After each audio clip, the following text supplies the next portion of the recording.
আপনারা কি ওদেরকে প্রতিহত করবেন নাকি তৌহিদি জনতাকে আপনারা উস্কিয়ে দিতে আপনারা তাদেরকে সহযোগিতা করবেন? আমরা বিশৃঙ্খলা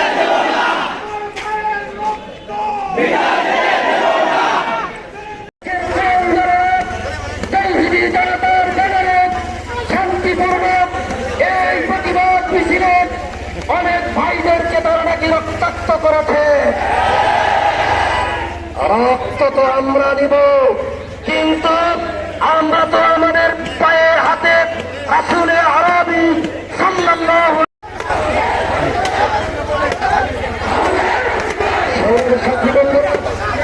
আমরা এখানে শান্তিপূর্ণ ভাবে আমরা আমাদের